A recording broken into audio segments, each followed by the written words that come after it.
ఎందుకంటే వారి దోషము, హల్లెలూయా, అది కట్ చేయండి. వారి యొక్క దోషము వారి పిల్లల మీదకు మోపుతాడట.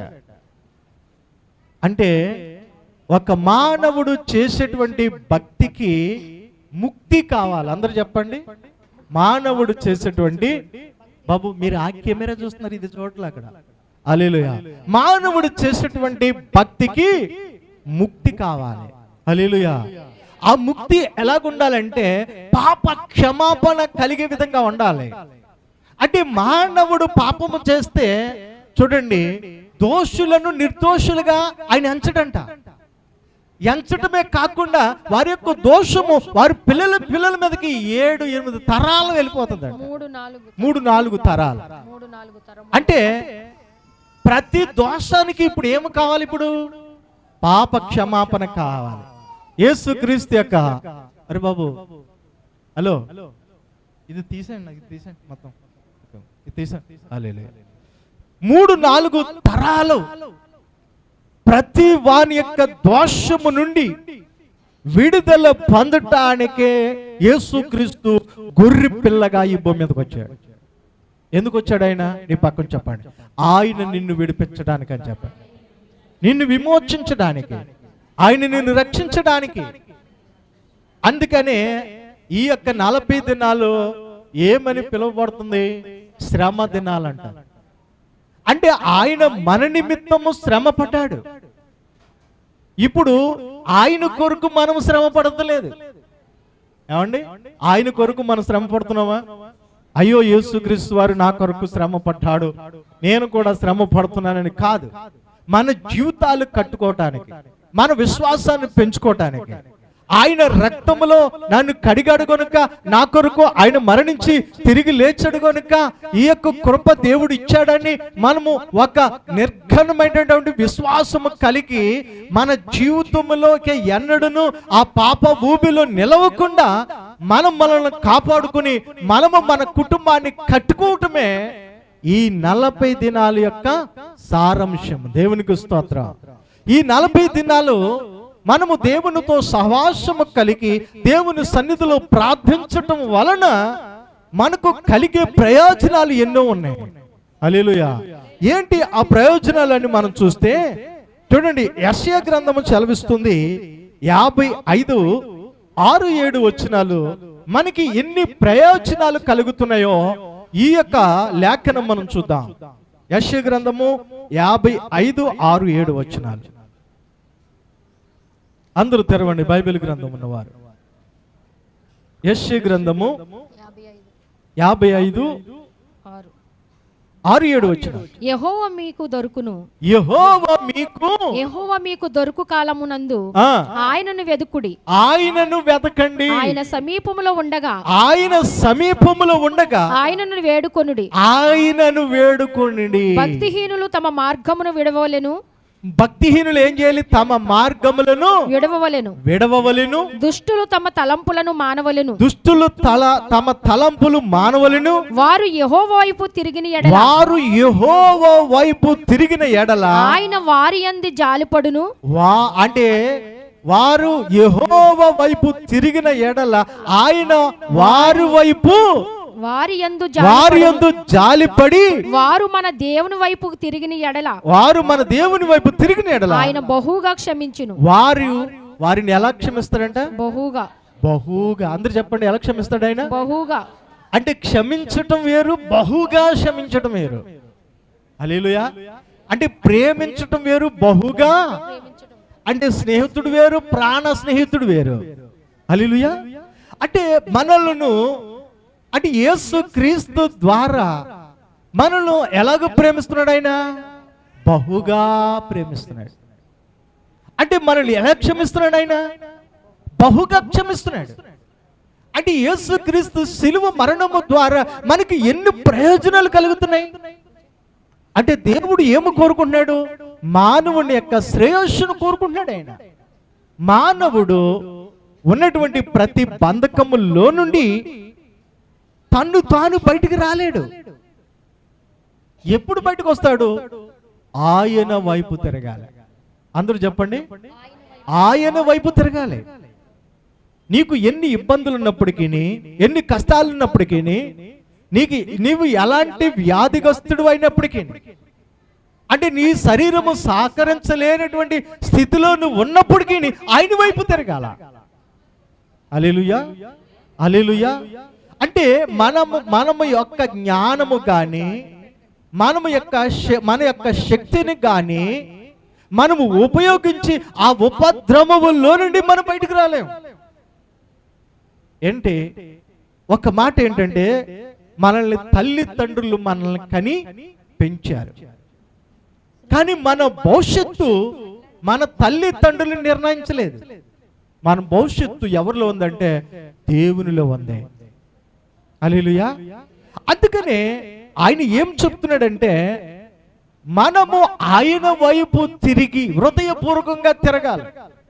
అందుకని మనం చూసినప్పుడు క్రొత్త నిబంధనలు యోహాను సువార్తలో మనం చూస్తాం, ఆయనను ఆరాధించేవారు ఆత్మతోను సత్యముతోనూ ఆరాధించాలి. అలాగో ఆరాధించు కాలము వచ్చినది, అది ఇప్పుడే వచ్చినది. అలాంటి వారు కావాలని ఆయన కోరుకుంటున్నాడు.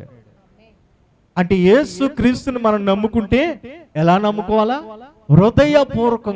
హృదయపూర్వకంగా నమ్ముకోవాలి. ఎందుకంటే ఆయన కృప ద్వారానే మనకి విమోచన కలిగింది. అందుకని మనం చూస్తే మనము ఒక విషయాన్ని మనం చూద్దాం. రోమా పత్రికలోనికి ఒకసారి మనం వెళ్దాం. 4వ అధ్యాయము 6 నుండి 4వ అధ్యాయము రోమా పత్రిక. ఆ ప్రకారమే క్రియలు లేకుండా దేవుడిని ఎవరిని నీతిమంతుడుగా క్రియలు లేకుండా దేవుడు ఎవరిని నీతిమంతుడుగా ఎంచునో ఆ మనుష్యుడు ధన్యుడని దావీదు కూడా చెప్తున్నాడు. మరలా చదవండి. ఆ ప్రకారమే క్రియలు లేకుండా దేవుడు ఎవరిని, అంటే దేవుడు ఒక మనిషిని నీతిమంతుడుగా ఎంచితే ఆ మనుష్యుడు ధన్యుడని, ఆ మనుషుడు ధన్యుడట. అంటే క్రియలు లేకుండా. హలో బాబు, కూర్చోవాలా? అంటే ఒక మనుష్యుడిని, అంటే ఎటువంటి క్రియలు లేకుండా నీవు నీతిమంతుడువు అని చెప్తే ఆ మనిషి ధన్యుడట. హల్లెలూయా. ఆ మనిషి ఎలాంటి ధన్యుడు? ఇంకా కిందకు చూడండి.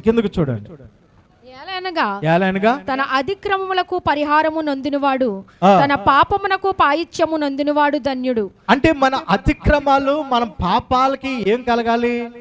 ప్రాయశ్చిత్తం అని చెప్పండి. ప్రాయశ్చిత్తము నీకు నువ్వు చేసుకోగలుగుతావా? అంటే నీ పితరులు చేస్తే నీకు ప్రాయశ్చిత్తం కలుగుతుందా? అది ఎప్పటికీ కలగదు. అది ఎలా కలుగుతుంది? ప్రభు చేత పరిశుద్ధుడు ఈ భూమి మీదకి వచ్చి ఆ పరిశుద్ధ రక్తాన్ని చిందించాలి. అంటే రక్తము చిందించకుండా పాప క్షమాపణ లేదు. అది ఏ రక్తము? అందరూ చెప్పండి. పరిశుద్ధ రక్తం అని చెప్పాడు. ఇప్పుడు చదవండి. ప్రభు చేత నిర్దోషి అని ఎంచబడిన వాడు ధన్యుడు. ఈ ధన్యవచనము చున్నతి గల వారిని గూర్చి చెప్పబడిన దాని సున్నతి లేని వారిని గూర్చి కూడా చెప్పబడినదా? అబ్రహాము యొక్క విశ్వాసం అతనికి నీతి అని ఎంచబడిననుచున్నాము కదా. మంచిది. అది ఏ స్థితి యందు ఎంచబడెను? సున్నతి కలిగి ఉండినప్పుడా? అబ్రహాము సున్నతి పొందినప్పుడా పొందలేనప్పుడా? సున్నతి కలిగి ఉండినప్పుడు కాదు, సున్నతి లేనప్పుడే. దేవుణ్ణి ఏం చేశాడు? అబ్రహాము విశ్వాసించాడు. దేవుడు ఏదైతే చెప్పాడో ఆ మాట ప్రకారము నడవడానికి ఇష్టపడ్డాడు. అంటే అబ్రహాము ఏమి నిర్ణయించుకున్నాడు? దేవుడు ఏదైతే చెప్పాడో అదే నా జీవితము. హల్లెలూయా. అంటే దేవుడు ఏ రీతిగా నన్ను నడవమంటే ఆ రీతిగానే నేను నడుస్తాను. అంటే దేవునితో చిన్ను ఆ పిల్లల్ని ఇక్కడ కూర్చో. ఎవరు మాట్లాడకూడదు, కూర్చోవాలి. అక్కడ అందరు కూర్చోమని చెప్పండి.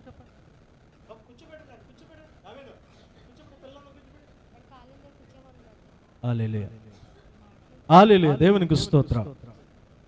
ఇక్కడ దేవుని వాక్యము మరొకసారి మనకి ఏం జ్ఞాపకం చేస్తుందంటే, నీ స్థాయి ఏంటో, దేవుళ్ళు నీ స్థాయి ఏంటో జ్ఞాపకం చేస్తాడు. చూడండి, అబ్రహాము అంటే సున్నతి లేనప్పుడే, సున్నతి పొందక మునుపే అతడు దేవుని చేత కృప పొందాడు. అతడు నీతిమంతుడుగా ఎంచబడ్డాడు, పరిశుద్ధుడిగా ఎంచబడ్డాడు. అంటే దేవుడు క్రియలు లేకుండా అబ్రహాముని ఏం చేశాడు? నీతిమంతుడిగా చేశాడు. ఆమేన్ చెప్పండి అందరూ కూడా. అంటే తన క్రియలు బట్టి, అబ్రహాము తన క్రియలు బట్టి దేవుడు అబ్రహామును నీతిగా చేయలేదు. అంటే దేవుడు చెప్పినటువంటి మాట ప్రకారంగా అబ్రహాము దాన్ని నమ్మాడు కనుక నీతిమంతుడయ్యాడు. ఆమేన్ చెప్పండి. హల్లెలూయా. అలాగే ఇప్పుడు మనము ఎలాగ నీతిమంతులం అయ్యామో మనం చూద్దాం. కిందకి చదవండి. మరియు సున్నతి లేని వారేనను నమ్మిన వారికి అందరికి అతడు తండ్రి అగుట వలన వారికి నీతి ఆరోపించుటకై అతడు సున్నతి పొందక మునుపు తనకు కలిగిన విశ్వాసము వలనైన నీతికి ముద్రగా సున్నతి అను గుర్తు పొందెను. మరియు సున్నతి గల వారికి తండ్రి అగుటకును, అనగా సున్నతి మాత్రమే పొందిన వారు కాక మన తండ్రి అయిన అబ్రహాము సున్నతి పొందక మునుపు అతనికి కలిగిన విశ్వాసము యొక్క అడుగు జాడలను బట్టి. ఏ జాడలంట? అడుగు జాడలు. అంటే విశ్వాసమును బట్టి అబ్రహాము దేవుని మాటను నమ్మి ఏ అడుగు అయితే వేశాడో ఆ అడుగు జాడలను బట్టే నడుచుకొనిన వారికి తండ్రి ఒకటకు అతడు ఆ గుర్తు పొందెను. అందుకనే అబ్రహాముకు ఒక బిరుదు ఏంటి? అబ్రహాము విశ్వాసులకు తండ్రి. అంటే అబ్రహాము దేవుడిని నమ్మెను, అతనికి అది నీతిగా ఎంచబడింది. ఇప్పుడు అలాంటి అడుగులు మనం వేయాలంటే అంటే ఏంటి? దేవుడు ఏదైతే ఈ భూమి మీదకి వచ్చి మన నిమిత్తము ఏదైతే జరిగించాడో దానిలోనికి మనం వెళ్ళాలి. అంటే చాలా మంది క్రైస్తవులు అయినప్పటికీ కూడా ఈ యొక్క స్థితిని జ్ఞాపకం చేసుకోకుండా ఇంకా కష్టపడతాం, ఇంకా కన్నీళ్లు పెడతాం, ఇంకా ఇబ్బందులు పెడతాం. అంటే తిరిగి జన్మించినప్పుడు జీవించవలసినటువంటి జీవితము పక్కన పెట్టి తిరిగి జన్మించలేనటువంటి ఆ మనస్సు, ఆ తత్వము కలిగి క్రైస్తవులు జీవించడం ద్వారా ఆ మహాదైశ్వర్యములో వెళ్ళలేకపోతున్నారు. హల్లెలూయా. అంటే ఎంత విచారము! అంటే క్రైస్తవము రాను రాను ఎక్కడికి తీసుకెళ్ళిపోతుంది? ఒక మతములోనికి తీసుకెళ్ళిపోతారు. కానీ దేవుని వాక్యం ఏం నేర్పిస్తుంది మనకి? నేను నిన్ను సర్వసత్యములోనికి నడిపిస్తా. ఎందులోనికి నడిపిస్తానంటుంది? సర్వసత్యం. అంటే ఇది మతము కాదు, ఇది కులము కాదు, ఇది ఒక ప్రాంతానికి కాదు, ఒక దేశానికి కాదు, సర్వ సృష్టికి.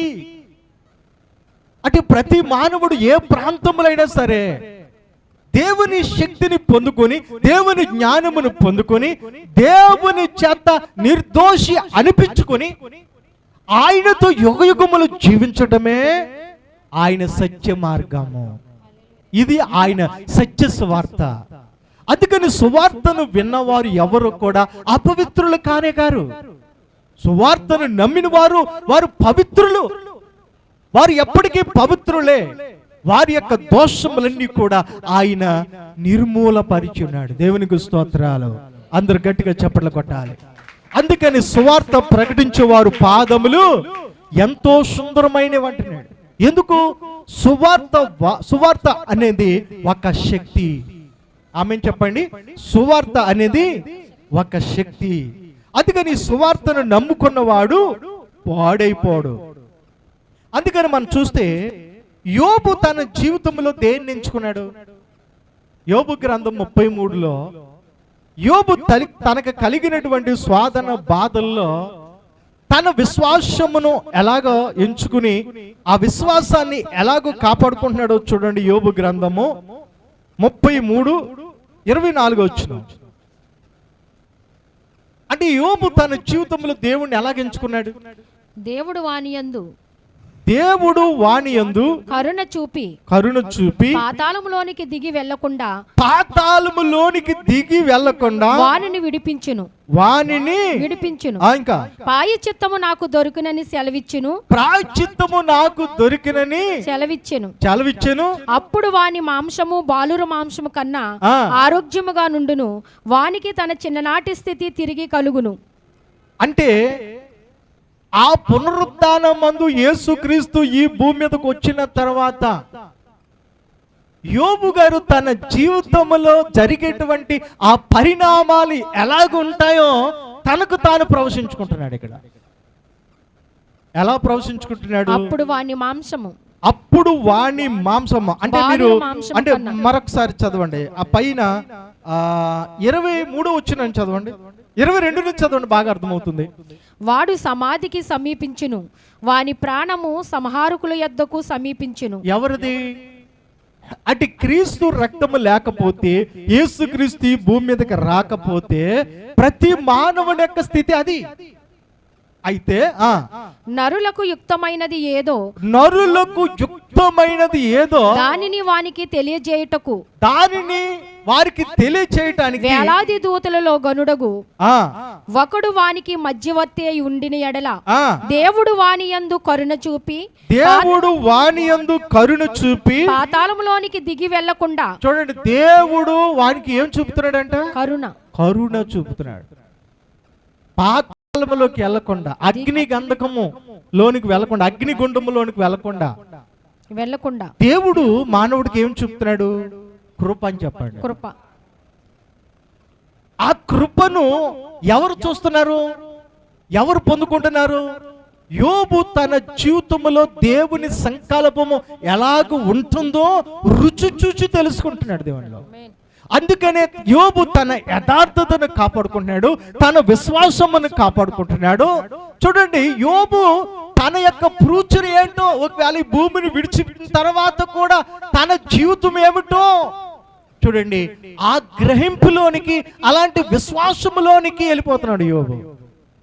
చూడండి ఎలాగ వెళ్తున్నాడు. ఇంకా చూడండి, కిందకి చూడండి. వానిని విడిపించును, ప్రాయశ్చిత్తము నాకు దొరుకునని సెలవిచ్చును. సెలవిచ్చును. అప్పుడు వాని మాంసము బాలుర మాంసము కన్నా ఆరోగ్యముగా నుండును. చూడండి ఎలాగ ఎంచుకున్నాడు యోబు. నా యొక్క శరీరం ఇప్పుడు ఎలా ఉంది? చిల్ల పెంకులతో ఆయన గోక్కుంటున్నాడు. ఆ యొక్క కురుపులు, పుండ్లు. భార్య కూడా ఏమంది? నీ దేవుడిని నువ్వు దూషించి నువ్వు చనిపో, మరణముఖం అంది. అయితే యోబు ఏమన్నాడు తన భార్యను గురించి? మూర్ఖురాలు మాట్లాడినట్టు నువ్వు మాట్లాడకు, ఎందుకంటే నేను ఆయన జీవములో ఉన్నాను, నేను ఆయనతో ఉన్నాను, ఆయన యందు నేను విశ్వాసం ఉంచాను కనుక నా విశ్వాసానికి మిత్రదు. హల్లెలూయా. అంటే ఎప్పటికీ కూడా నా యొక్క విశ్వాసమును నేను కాపాడుకుంటాను. అందుకని నీవు మూర్ఖురాలు మాట్లాడినట్లు మాట్లాడుకు. దేవునికి స్తోత్రం. హల్లెలూయా, హల్లెలూయా, హల్లెలూయా. ఎందుకంటే దేవుని యొక్క మహిమ ప్రభావము ఈ భూమి మీద ఎలాగ పనిచేస్తుంది? యోబు ఏమి గ్రహించాడంట? తండ్రి ఆయన కరుణ నొందిన వారు ఏమై ఉంటారో, ఆయన ఎలాగుంటాడో చూడండి. ఆయన కరుణ ద్వారా, ఆయన కృప ద్వారా ఆ మహాదైశ్వర్యం ఏంటో ఎలా పొందుకుంటున్నాడు చూడండి. అప్పుడు వాని మాంసము ఎవరు మాంసము? క్రీస్తు రక్తములో కడగబడిన వారు మాంసం.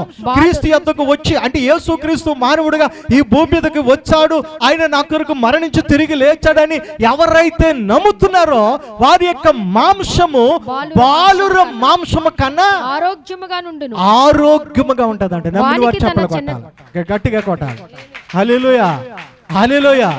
అంటే యోబు ఉన్నటువంటి స్థితి చూస్తే ఆయన స్నేహితులు అందరూ ఏమనుకున్నారు?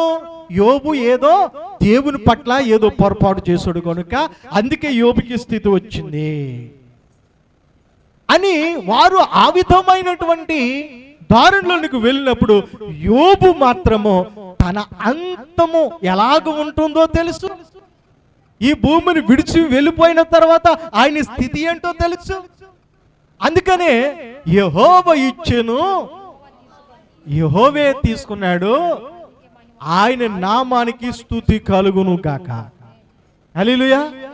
అంటే ప్రతి మానవుడు తెలుసుకోవలసింది ఏంటంటే, క్రీస్తు యేసునందు ఆయన కృపయందు ఆ మహాదైశ్వర్యములోనికి మనం వెళ్ళాలంట. ఎందులోనికి వెళ్ళాలి? మహాదైశ్వర్యములోనికి మనము వెళ్ళాలి. దేవునికి స్తోత్రం. హల్లెలూయా, హల్లెలూయా. అంటే క్రీస్తులోనికి, మహాదైశ్వర్యములోనికి మనం వెళ్ళటానికి దేవుడు మనకు మార్గమును చూపాడు. హల్లెలూయా.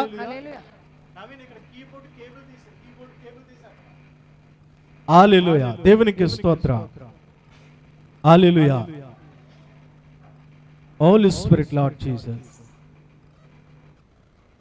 హల్లెలూయా. దేవునికి స్తోత్రం.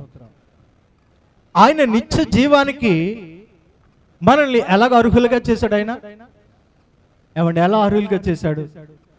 యేసు ప్రభు ఈ భూమి మీదకి వచ్చి ఏం చెప్పాడు? ఆయన, నేను జీవాన్ని ఇవ్వటానికి వచ్చాను, అది సమృద్ధైన జీవము. ఆ జీవమును అనుసరించి ప్రతి మానవుడు ఆ జీవములోనికి వెళ్ళిపోయినప్పుడు అతని శరీరం ఎలాగుంటదంట? బాలురి యొక్క మాంసము కంటే ఆరోగ్యంగా ఉంటదంట. వానికి తన చిన్ననాటి స్థితి తిరిగి కలుగును. వానికి తన చిన్ననాటి స్థితి మరల తిరిగి పొందుకుంటాడట. అంటే ఎంత ధన్యత చెప్పండి యేసుక్రీస్తులో. హల్లెలూయా. అంటే మీరు ఊహించుకోండి, యేసుక్రీస్తు రక్తంలో మనం ఏమై ఉన్నాం ఊహించుకోండి. అందుకని దేవుని వాక్యము మనకి ఇలాగ చెప్తుంది. ఒకసారి మళ్ళా ఎఫెసీయులు 1వ అధ్యాయం 7వ వచనం, దేవుని కృప మహాదైశ్వర్యమును బట్టి ఆ ప్రియుని యందు ఆయన రక్తము వలన మనకు విమోచనము, అనగా మన అపరాధములకు క్షమాపణ మనకు కలిగి ఉన్నది. అంటే నీ స్థితి మార్చబడి ఉన్నది. నీ పక్కన చెప్పండి, నీ స్థితి మార్చబడి ఉన్నది. అంటే ఈ భూమి మీద నువ్వు దేవుని యొక్క కృపలోనికి వెళ్ళి దినదినము ఆనందించవచ్చు, లేకపోతే ఆ మొదటి ఆదాములో ఉన్నటువంటి ఆ స్వభావములకు వెళ్ళి ఆ కష్టాలు బాధలు అనుభవించి పరలోకం కూడా వెళ్ళవచ్చు. హల్లెలూయా. అంటే నీ యొక్క స్థితి మాత్రం పరలోకంలో ఉంది. నీవు పరలోక సంబంధిగా ఆయన రక్తములో కడగబడ్డావు కనుక నువ్వు పరలోక సంబంధివే. కానీ భూమి మీద ఆయన రక్తములో కడగబడినటువంటి విశ్వాసి 2 రకాలుగా జీవిస్తున్నాడు. అది 2 రకాలుగా జీవిస్తున్నాడు. అంటే ఒక వ్యక్తి ఏం చేస్తున్నాడు? అబ్రహాము యొక్క విశ్వాసములోకి వెళ్ళి, ప్రభువా ఆ ప్రియునియందు, ఆ క్రీస్తునందు ఆ మహాదైశ్వర్యము నాకు అనుగ్రహించినందుకు నీకు స్తోత్రాలు ప్రభు అని దినదినము ఆయన రక్తమును, ఆయన మరణమును, ఆయన రక్షణను, ఆయన విమోచనమును జ్ఞాపకము చేసుకుని ఆ యొక్క విశ్వాసమును కాపాడుకుంటూ మహిమ నుండి అధిక మహిమలోనికి, విశ్వాసములోని కృప వెంబడి కృపను పొందుకుంటూ జీవిస్తున్నాడు మానవుడు. కానీ అదే రక్షణ పొందినటువంటి మానవుడు ఈ కష్టాలు పోతే బాగున్నా, ఈ బాధలు పోతే బాగున్నా, ఎన్నాళ్ళు ఈ బంధకాలు అని ఎంతసేపు కూడా ఉదయం మొదలుకొని సాయంత్రం వరకు తన స్థితిని చూసి, తన యొక్క కలిగినటువంటి ఆ భారమును చూసి భయపడుతూ దానిలోనే ఆలోచించుకుంటూ ఆ దేవుని యొక్క మహాదైశ్వర్యంలోనికి వెళ్లకుండా జీవించి ఈ భూమి మీద తన జీవితాన్ని ముగించుకుంటున్నాడు. కానీ పరలోకం వెళ్తాడు. అందుకనే దేవుణ్ణి మనం నమ్ముకున్నప్పుడు మనం ఏం పలకాలంటే, దేవుడు మనకు చూపించినటువంటి ఈ యొక్క వర్తమానములో మనము ఏమి నమ్మాలంటే, దృశ్యమైన వాటిని చూడకుండా, దృశ్యమైన వాటిని నమ్మకుండా, అదృశ్యమైన వాటి మీదే, అదృశ్యమైన దాని మీదే మనం మనసు ఉంచాలి. అదృశ్యమైన దానినే మనం మాట్లాడాలి. అంటే యోబు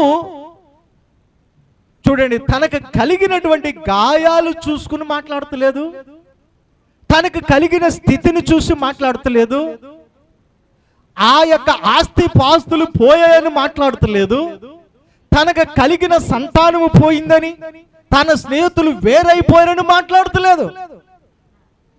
నా యొక్క స్థితి దేవునిలో స్థిరపరచబడింది. ఆమె అంటే నా యొక్క స్థితి ఈ భూలోకమంతా కూడా తెలుసుకుంటాది. ఎందుకంటే బాలుర యొక్క మాంసము కంటే, అంటే నా యొక్క మాంసం ఎలా ఉంటది? ఆరోగ్యముగా ఉంటుంది. దేవునికి స్తోత్రం. అంటే ఏమి మాట్లాడుతున్నాడు యోబు? దృశ్యమైనది మాట్లాడుతున్నాడా, అదృశ్యమైనది మాట్లాడుతున్నాడా? అంటే ప్రతి శ్వాస ఏం మాట్లాడాలి? ప్రభువా, అంటే నీకు ఏదైనా బలహీన కలిగినప్పుడు, ఏ వ్యాధి కలిగినప్పుడు నువ్వేం పలకాలి? నీవు పొందిన గాయముల చేత నాకు స్వస్థత ఇచ్చినందుకు స్తోత్రం. అంటే నువ్వేం మాట్లాడే? అదృశ్యమైనది మాట్లాడాలి. ఒకవేళ నీకు కష్టం కలిగినా, లేకపోతే నీకు లేమి కలిగినా, లేకపోతే నీవు అనేక విధములైనటువంటి ఫైనాన్షియల్ ప్రాబ్లంలు ఉన్నా, యేసయ్య రక్తము ద్వారా ఆ మహాదైశ్వర్యము నాకు ఇచ్చినందుకు స్తోత్రం. ఆమేన్ చెప్పండి అందరూ కూడా. యేసయ్య నన్ను ఆశీర్వదించినందుకు, నన్ను దీవించినందుకు, నా కుటుంబాన్ని బలపరుస్తున్నందుకు, దినదినము పోషిస్తున్నందుకు స్తోత్రం. ఆమేన్ చెప్పండి, ఆమేన్ చెప్పండి. హల్లెలూయా.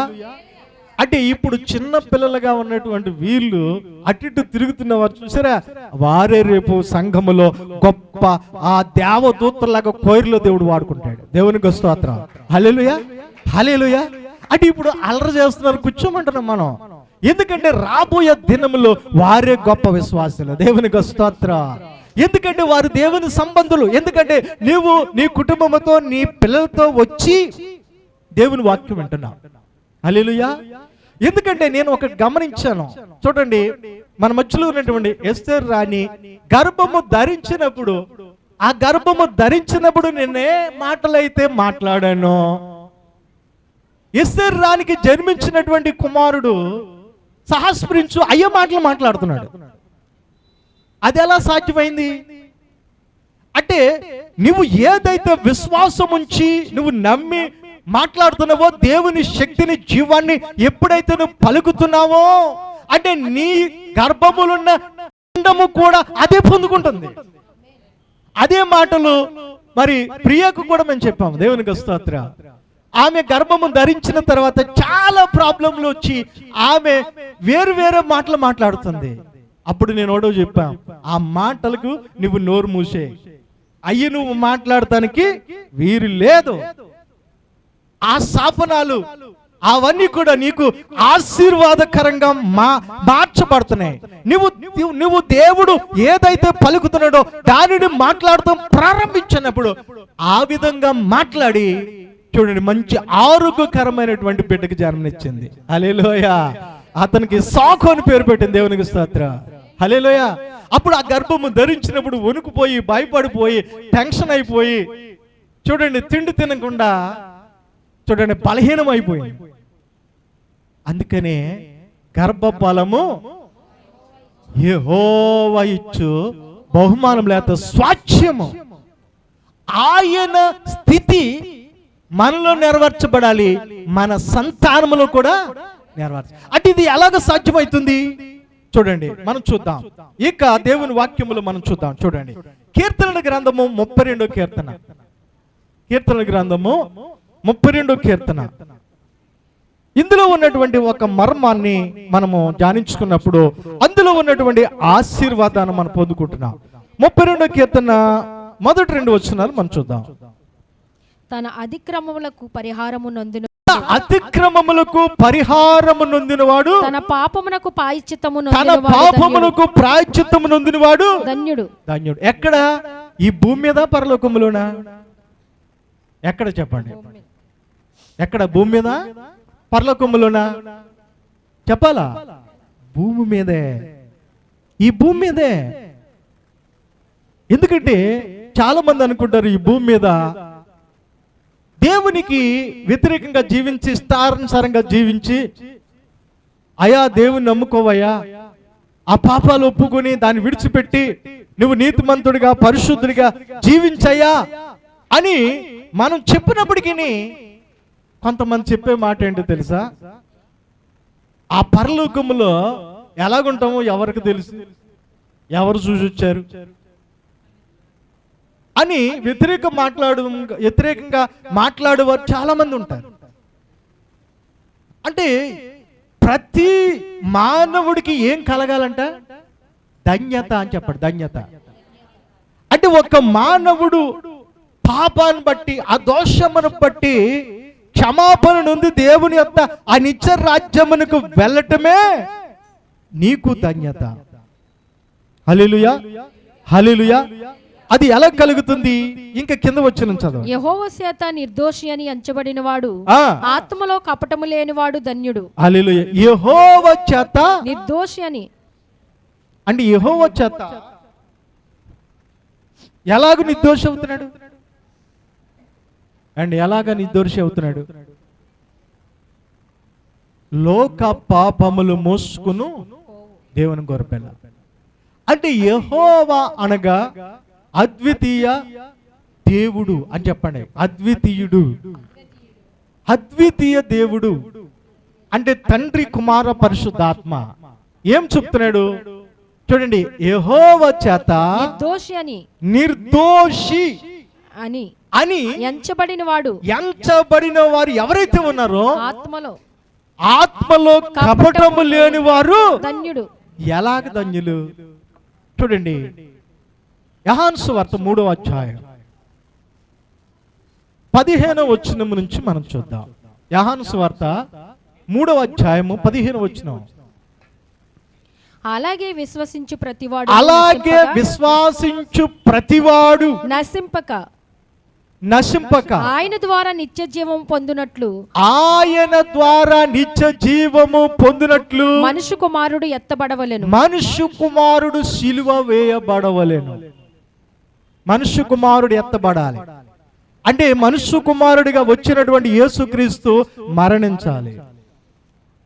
ఆయన సిలువ వేయబడాలి. అంటే యెహోవా చేత నిర్దోషి అని ఎంచబడిన వాడు, ఆత్మలో కపటము లేనివాడు ధన్యుడు. ఎలాగవుతున్నాడు? ఆయన ఎత్తబడాలి. యేసయ్య ఎత్తబడాలి. అందుకని ఇప్పుడు 16-17 వచనాలు కూడా మనం చూద్దాం. దేవుడు లోకమును ఎంతో ప్రేమించాడు. దేవుడు లోకమును ఎంతో ప్రేమించాడు. కాగా ఆయన తన అద్వితీయ కుమారునిగా పుట్టిన వాని యందు విశ్వాసముంచు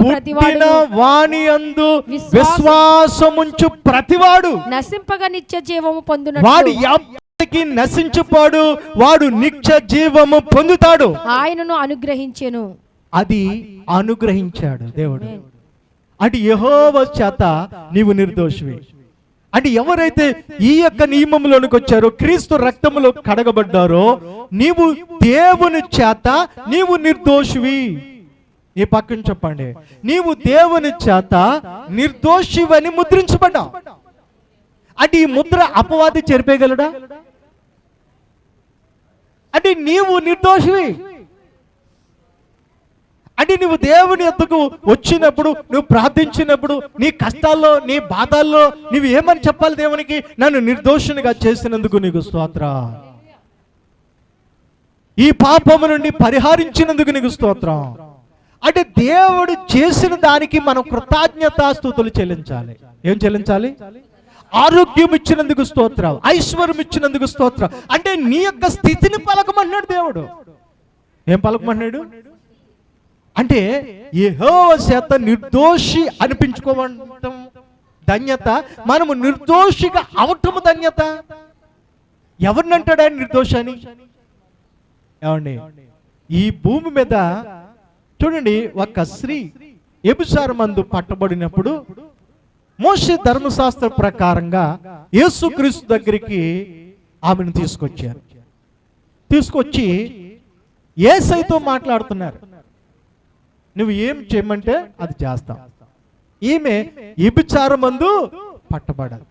కానీ మోషే ధర్మశాస్త్రం ప్రకారం ఏం చేయాలి? ఇప్పుడు ఆమెని రాళ్లతో కొట్టి చంపాలి. మరి యేసు ప్రభు దగ్గరికి వచ్చినప్పుడు యేసు ప్రభు ఆయన ఒక మాట చెప్పి, మీలో పాపము లేని వాడు ఎవడో వాడే మొట్టమొదటి మీద రాయి వేయండి అని చెప్పి ఆయన నేలకు వంగి నేల మీద ఏమో రాస్తున్నాడట. చూడండి అక్కడ రాయబడిన మాట, చిన్నవాని మొదలుకొని పెద్దవారి వరకు ఆమెను చంపటానికి వచ్చిన వాళ్ళందరూ కూడా ఆ రాళ్ళు అక్కడే విడిచిపెట్టి వెళ్ళిపోయారు. హల్లెలూయా, హల్లెలూయా.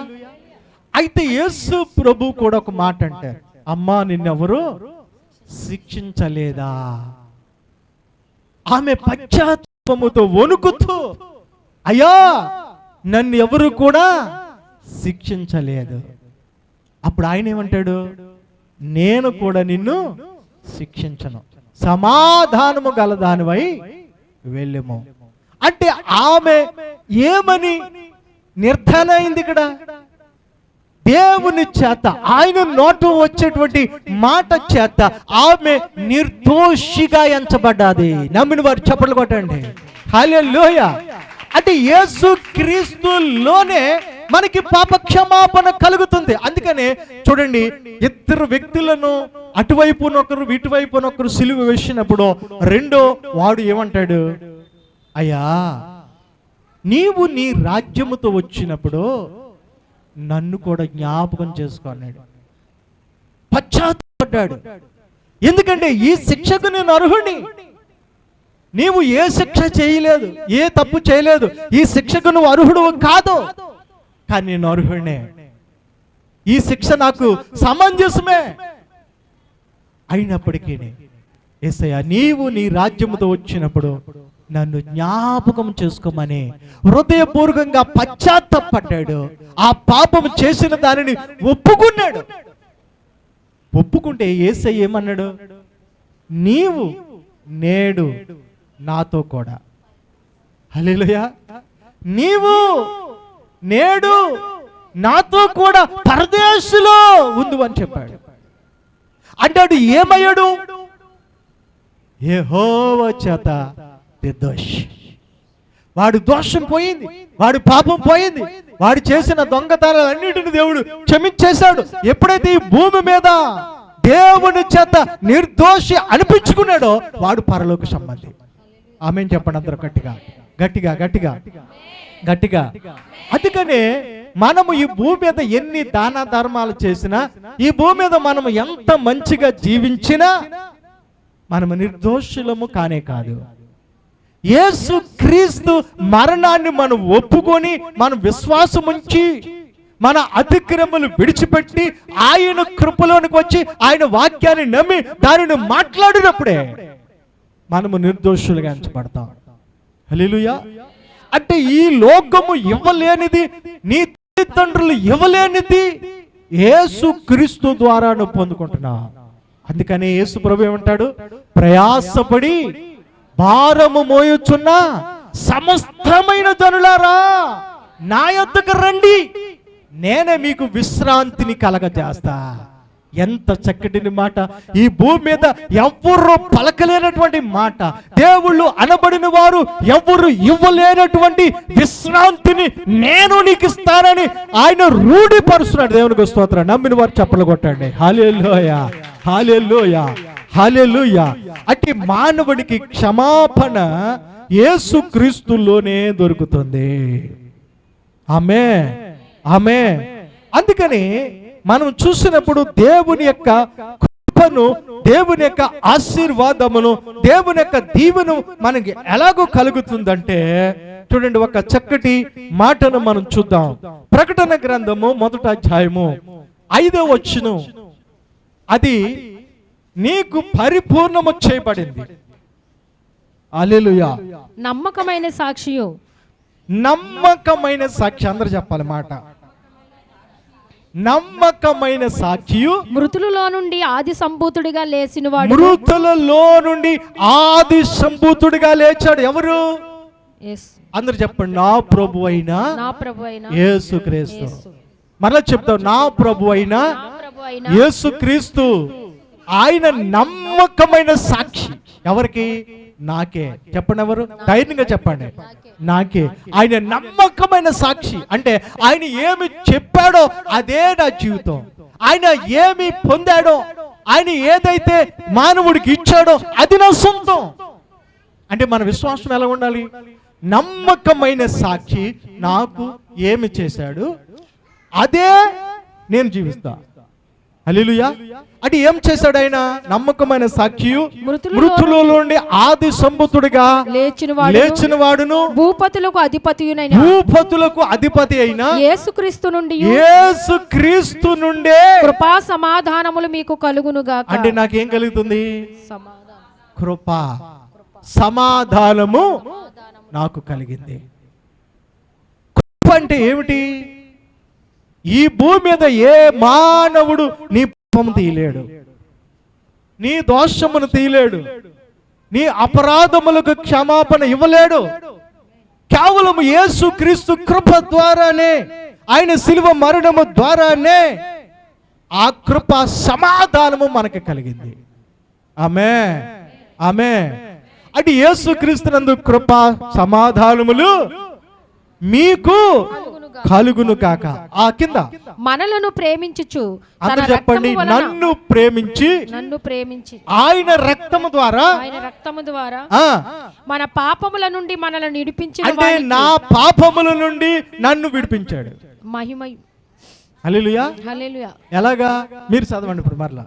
మహిమయు ప్రభావము. చూడండి మరలా పైనుంచి. మనలను ప్రేమించుచు తన రక్తము వలన మన పాపముల నుండి, తన రక్తం అంటే యేసుక్రీస్తు రక్తము నుండి మనలను విడిపించిన వానికి మహిమయు ప్రభావమును యుగయుగములు కలుగును గాక.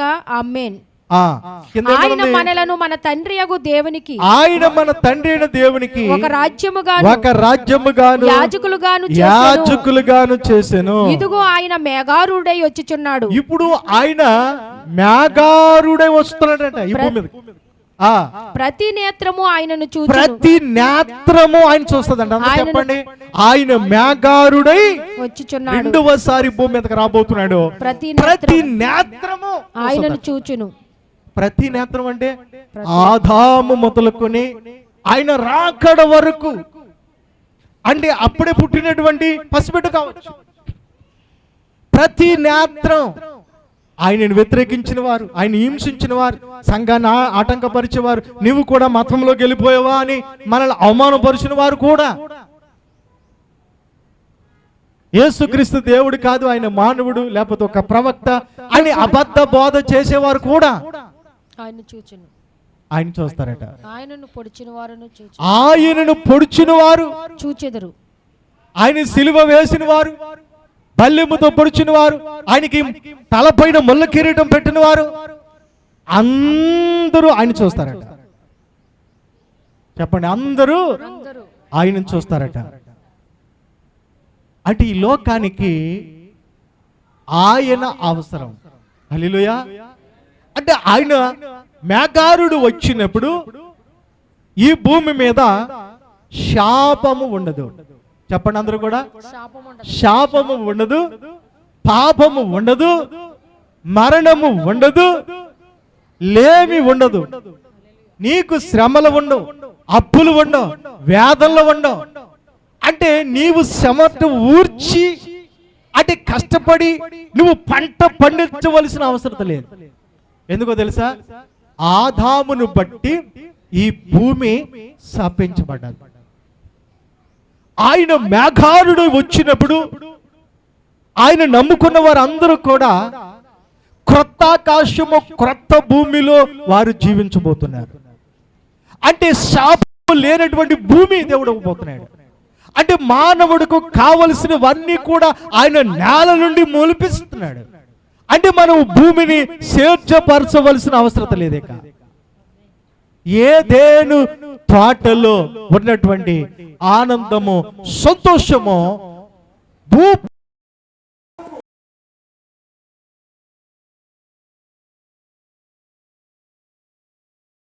సమస్తమును నూతన పరుస్తాడు. ఆయన రాజ్యానికి ఎవరైతే అర్హులుగా చేశారో, ఎవరైతే అర్హులో వారు ఆయనతో ఆనందించబోతున్నారు. ఆమేన్. నీ పక్కన చెప్పండి, నువ్వు త్వరలో ఆ ఆనందాన్ని ఈ భూమి మీద నువ్వు అనుభవించబోతున్నావు అని చెప్పండి. నీ చిన్న నువ్వు అనుభవించబోతున్నవన్నీ పిల్లల మీద చేతులుంచి చెప్పండి. హల్లెలూయా, హల్లెలూయా. ఎందుకంటే ఈ కృపను దేవుడు మనకిచ్చాడండి. ఈ కృపలో మనం జీవించాలని ప్రభు కోరుకుంటున్నాడు. అందుకని ఇంక చూడండి, ఇంకా కిందకు చూడండి, నేను ముగిచ్చేస్తాను. భూజనులందరూ ఆయనను చూసి ఆయన చూసి రొమ్ము కొట్టుకొందురు. ఎందుకు రొమ్ము కొట్టుకుంటారు? ఇంత గొప్ప రక్షణను నిర్లక్ష్యము చేసినలా నువ్వు ఎలాగూ తప్పించుకుంటావు. అంటే ఏ రక్షణ ఇది? గొప్ప రక్షణ అని చెప్పండి.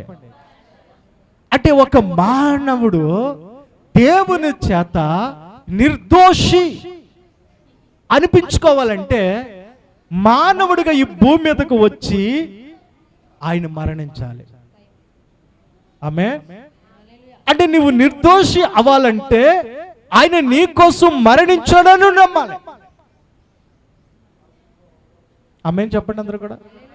హల్లెలూయా, హల్లెలూయా. అంటే ఇప్పుడు నువ్వు చిన్న మందగా ఉన్నావు, నువ్వు ధన్యుడువు, ధన్యురాలు. అంటే ఇప్పుడే నువ్వు ప్రభుని తెలుసుకున్నావు, నువ్వు ధన్యుడు, ధన్యురాలు. ఏ విధము చేతనైనా, లేకపోతే నీకు కలిగిన బాధల ద్వారా, కష్టాల ద్వారా, లేకపోతే వ్యాధి ద్వారా ఏదో ఒక విధంగా నీ ఫ్రెండ్ చెప్పో, ఎవరో ఒకరు చెప్పో, ఏదో ఒక విధంగా ప్రభును యొద్దకు వచ్చి ఆ వాక్యమును వింటున్నావు. ఈ వాక్యము నీకు ధన్యత. ఈ పక్కన చెప్పండి, నీకెంతో ప్రయోజనకరం చెప్పండి, నీకెంతో మేలుకరం. ఈ రక్షణ నిన్ను మహాదైశ్వర్యంలోకి నడిపిస్తుంది. అంటే ఈ భూమి మీద నువ్వు అనుభవించే కష్టాన్నిటిలో నుంచి విడుదల పొందొచ్చు. నీ యొక్క విశ్వాస పరిమాణాన్ని బట్టి నీ పరిస్థితులను మార్చుకోవచ్చు. కానీ నీ అపరాధములకు క్షమాపణ కలిగి ఉన్నదని నువ్వు నమ్మకం. ఆమేన్ చెప్పండి. హల్లెలూయా.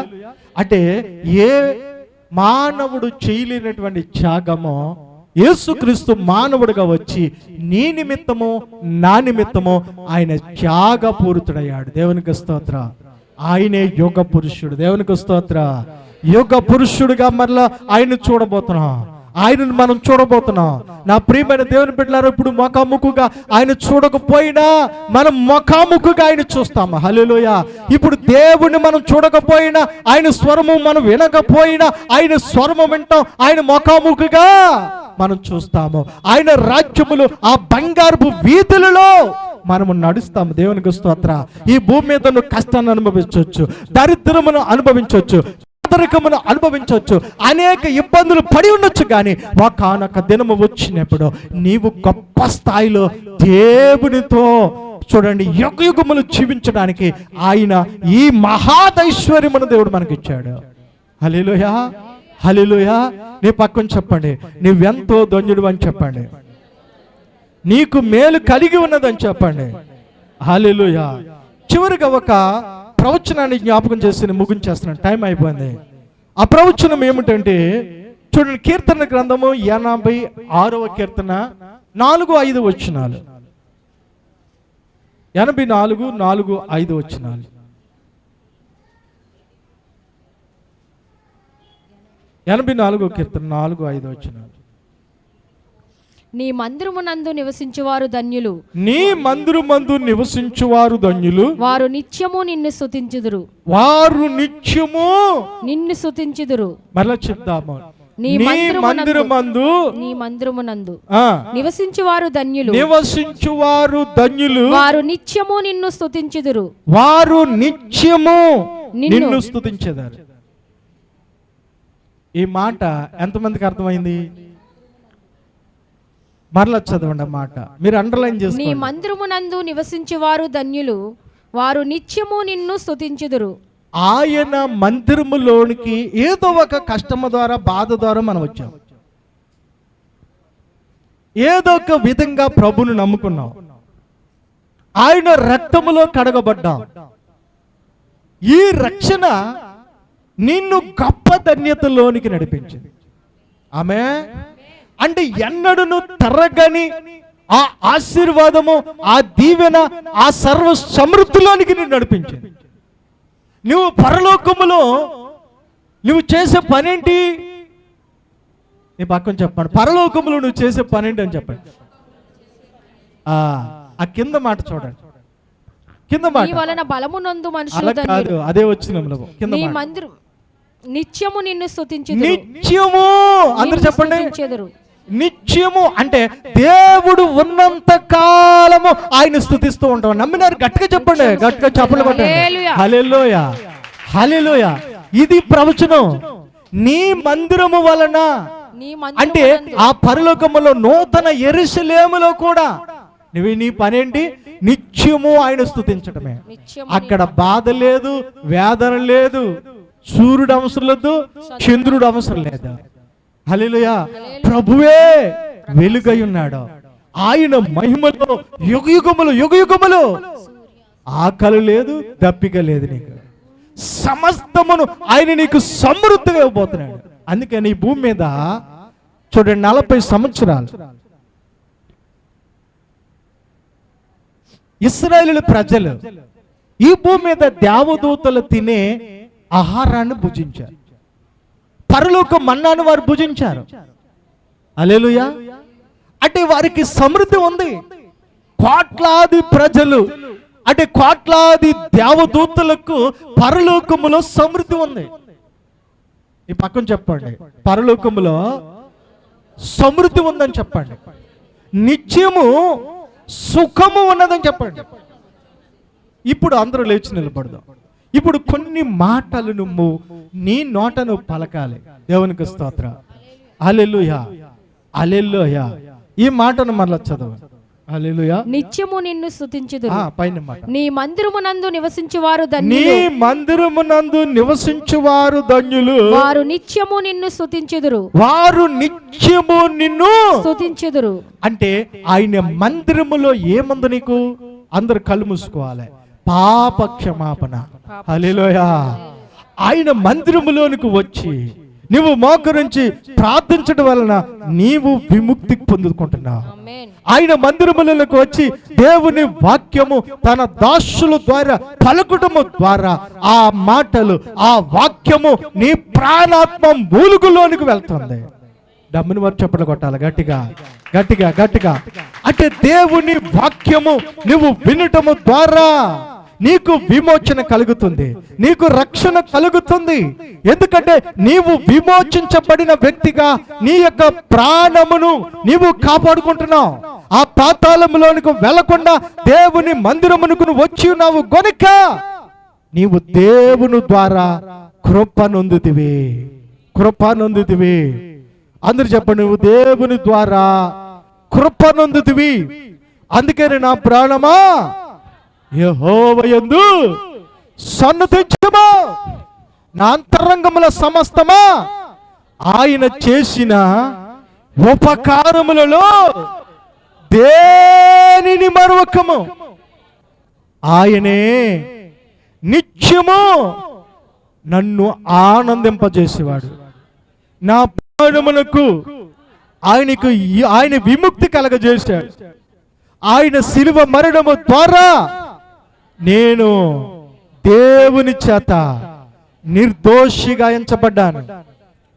ఏ అపవాది, నీకు పరలోకములో నీకు ఎన్నడూను స్థానము లేదు.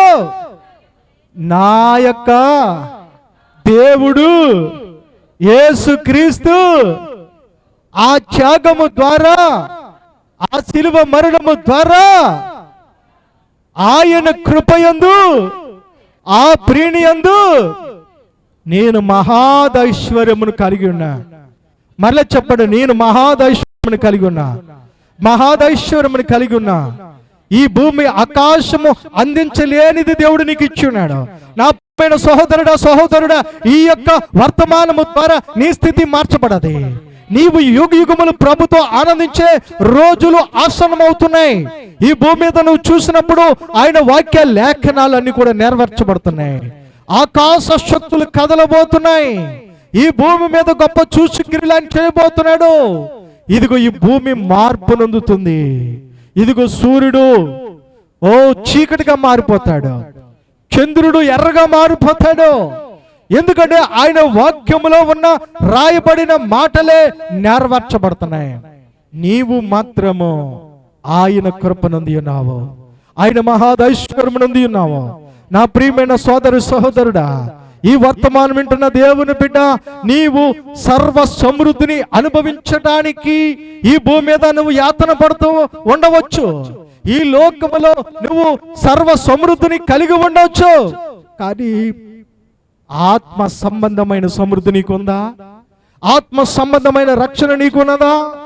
ఆత్మ సంబంధమైన మేలులను పొందావా? ఆత్మ సంబంధమైన ఆ పాప క్షమాపణను నువ్వు పొందావా? నేడే రక్షణ, నేడే రక్షణ. ఈ భూమి మీద నీవు అనేక విధాలుగా ఆలోచించుకుంటూ నువ్వు కాలయాపన చేస్తున్నావేమో, ఆయన మేఘారుడై రాబోతున్నాడు. అందరూ చెప్పండి, ఆయన మేఘారుడై రాబోతున్నాడు. ప్రతి నేత్రము ఆయన చూడబోతుంది. ఇదే అనుకూల సమయము, ఇదే నీకు రక్షణ దినము. ఈ సమయము మరలా నీకు రాదేమో. ఇప్పుడే ఆయన యందు, ఆయన ప్రియుని యందు నీవు నమ్మకముంచు. ఆయన నమ్మకమైన సాక్షి. ఆయన మృతులలో నుండి ఆది సంభూతుడిగా లేచినవాడు, మన పాపానికి విముక్తి కలగజేసిన వాడు ఆయనే. ఆయనలో పాపము లేదు. నాలో పాపమున్నదని ఎవడు రుజుపరచగలడని ఈ ప్రపంచానికి సవాలు చేసిన ఏకైక దేవుడు ప్రభు అయిన యేసుక్రీస్తు వారు. నమ్మిన వారు గట్టిగా చప్పట్లు కొట్టండి. హల్లెలూయా, హల్లెలూయా, హల్లెలూయా. ఆయనలో పాప క్షమాపణ, ఆయనలో పాప క్షమాపణ. ఆయన పొందిన దెబ్బల చేత నీకు స్వస్థత కలిగి ఉన్నది. ఆయన పొందిన దెబ్బల చేత నీకు విమోచన కలిగి ఉన్నది. ఆయన పొందిన దెబ్బల చేత నీ దరిద్రమును ఆయన భరించాడు. నీవు ధనవంతుడు అయ్యావు ఈ భూమి మీద. హల్లెలూయా, హల్లెలూయా. అందరూ రెండు చేతులు పైకెత్తండి, రెండు చేతులు పైకెత్తండి. నీకు క్షమాపణ కలిగి ఉన్నది, నీకు విమోచన కలిగి ఉన్నది. నా దేవుని చేత నీవు నిర్దోషివే, నీవు నిర్దోషివే. ఆయన విలువ పెట్టి నిన్ను కొని ఉన్నాడు. ఆయన స్వరక్తం ఇచ్చి నిన్ను కొని ఉన్నాడు. నీవు ఆయన సొత్తు, నీవు ఆయన బిడ్డవి గనుక ఈ యొక్క విషయము నువ్వు గ్రహించినట్లయితే, దీనిని మాట్లాడినట్లయితే నీవు నిత్యము ఆనందించదవు, నువ్వు నిత్యము ఆనందించదవు. అందరూ చెప్పండి, క్రీస్తు మహిమలో నా ప్రతి అవసరము తీర్చబడినది. నా ప్రతి అవసరము తీర్చబడది. క్రీస్తు మహిమలో నా ప్రతి అవసరము తీర్చబడది. అందరూ చెప్పండి, నా ప్రతి అవసరం తీర్చబడది.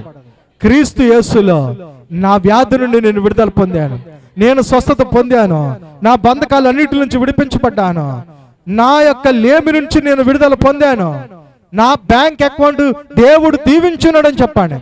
నేను సమృద్ధిని అనుభవిస్తాను, ఆయన కృప ద్వారా అనుభవిస్తాను.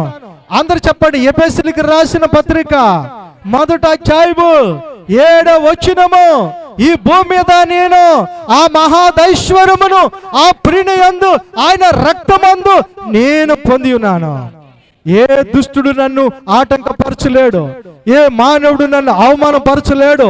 నేను ఆయన కృప నొంది తిని, నేను ఆయన కృప నొంది తిని, నేను స్వస్థత నొంది తిని, నేను విడుదల నొంది తిని, నేను మహాదైశ్వర్యము పొంది తిని, నా దేహము పసిపిల్ల దేహము కంటే ఆరోగ్యము కలిగి ఉన్నది, ఆరోగ్యము కలిగి ఉన్నది.